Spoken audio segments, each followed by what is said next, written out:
Hello, welcome আজকের নতুন একটা এপিসোডে। আজকের এপিসোডে আমরা দেখব টাফটেড অটোম্যান টাইপের একটা মডেল। টাফটেড অটোম্যান কি এটা আমাদের স্ক্রিনে আপনারা দেখতে পাচ্ছেন। এই টাইপের যে মডেলগুলো আমরা দেখি সচরাচর, এই মডেলগুলো কিভাবে আমরা 3ds ম্যাক্সের মাধ্যমে করতে পারি খুব সহজভাবে, সেটাই আমরা আজকে দেখব। সো চলুন দেরি না করে টিউটোরিয়ালে ফিরে যাই।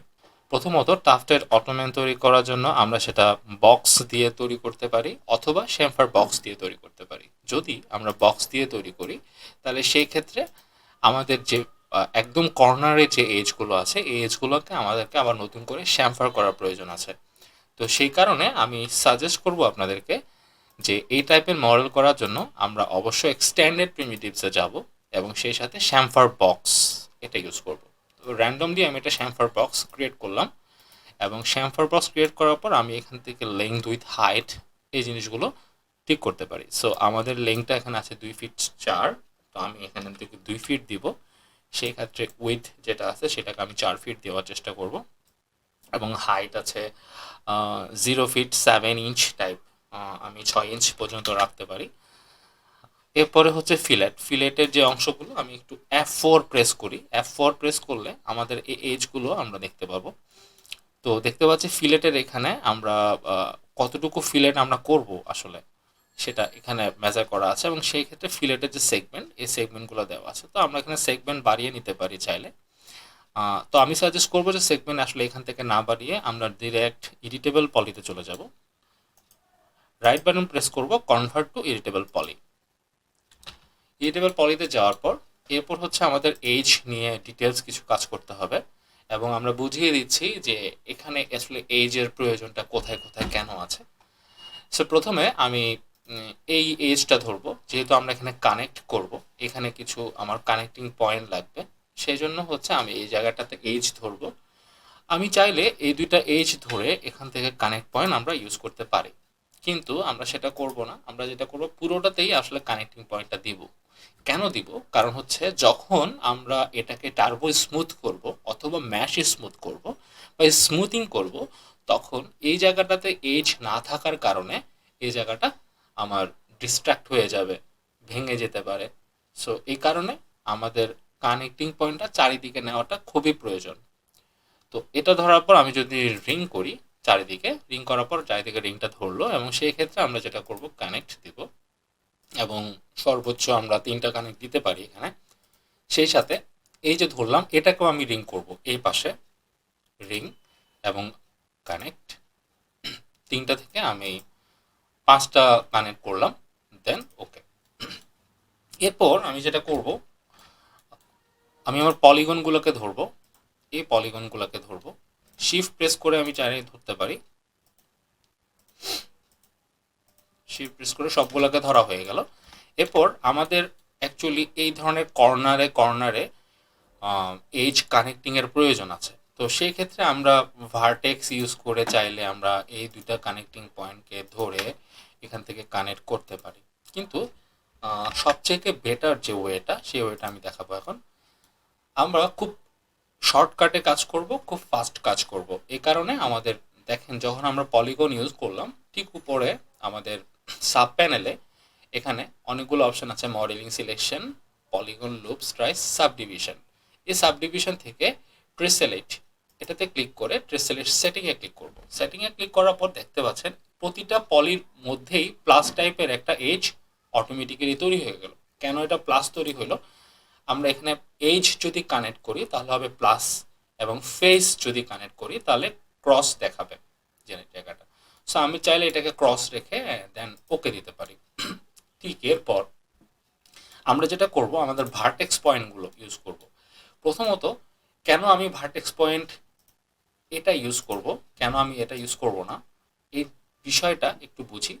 দেখেন আমার এই জায়গার ভার্টেক্স পয়েন্টে আমার ক্রস সেকশন আছে এবং সেই সাথে লম্বালম্বি প্লাস সেকশনও আছে। তার মানে কি 3টা 4টা 5টা 6টা 7টা 8টা পয়েন্ট পাচ্ছি আমি এই ভার্টেক্সের আন্ডারে, কিন্তু এই ভার্টেক্সের আন্ডারে আমি মাত্র 4টা পয়েন্ট পাচ্ছি। তো সেই জন্য হচ্ছে আমার এই ভার্টেক্স এবং এই ভার্টেক্স, এই দুইটা ভার্টেক্সের পার্থক্য বোঝার জন্য এই দুইটা ভার্টেক্সকে ধরলাম। ধরার পর আমি যদি এক্সট্রুড করি এবং এটাকে ডাউন করি একটু, একটু পার্থক্যটা এখনই বুঝবেন আপনারা। আমার এই জায়গাটাতে দেখাচ্ছে স্কোয়ার এবং এই জায়গাটাতে রাউন্ড।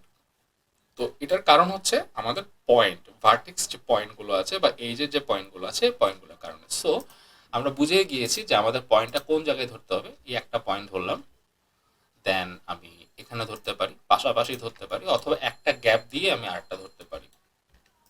সো পয়েন্টগুলো নিয়ে ফেলি আগে।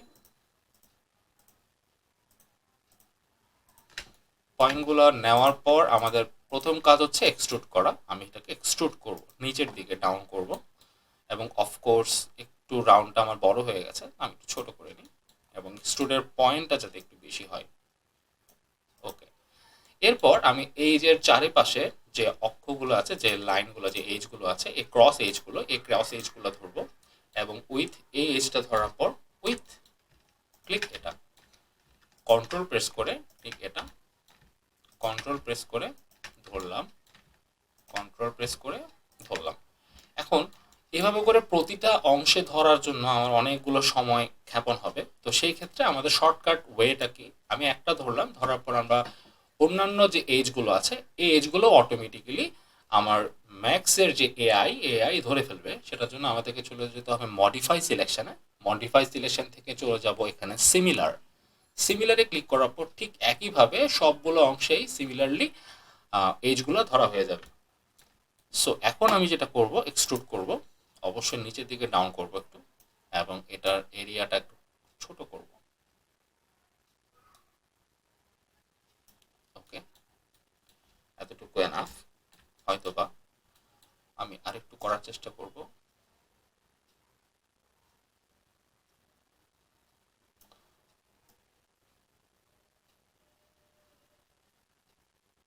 ওকে, দেন ওকে। ওকে দেওয়ার পর এখন আমার কাজ হচ্ছে সিম্পল, আর কোনো কিছু না। এখন আমরা ডিরেক্ট রাইট বাটন প্রেস করব। এই অবজেক্টের উপর রাইট বাটন প্রেস করে একদম উপরে দেখো নামস টগল, নামস টুগল, এই অংশটাকে অন করে দেব। নামস টুগলকে অন করে দেওয়ার পর আমরা দেখতে পাচ্ছি আমার অটোমেটিক্যালি স্মুথনেস চলে আসছে আমার এই অংশের উপরে।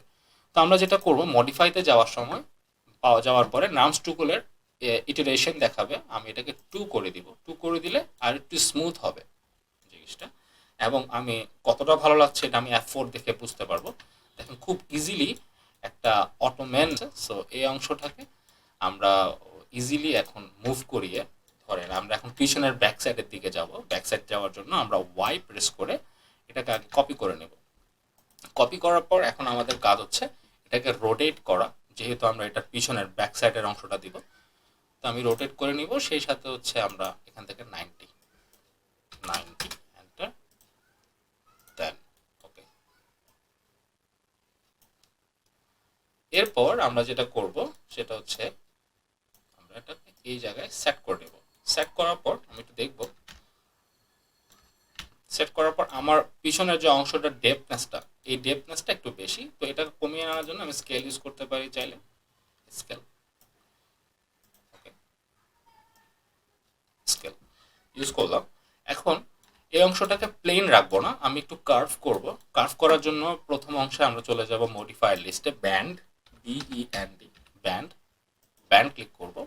ব্যান্ড ক্লিক করার পর আমাকে ব্যান্ড করার জন্য এখানে অ্যাঙ্গেল দেওয়া হয়েছে এবং এখানে ডিরেকশন দেওয়া হয়েছে। সো আমি অ্যাঙ্গেল কতটুকু করব, ধরে নিলাম আমি 25 ডিগ্রি অ্যাঙ্গেল করব।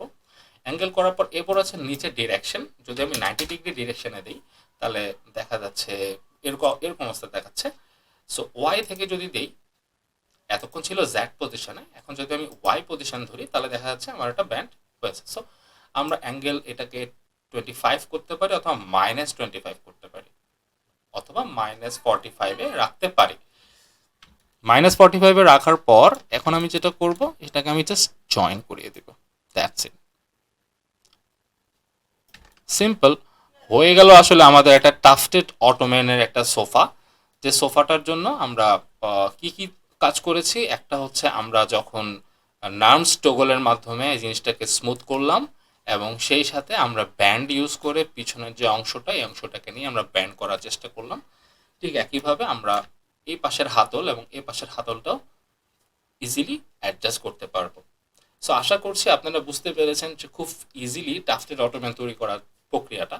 আশা করছি যারা এই প্রবলেমটা ফেস করছেন তাদের এই প্রবলেমটা সলভ হয়ে যাবে। অসংখ্য ধন্যবাদ এই টিউটোরিয়ালটি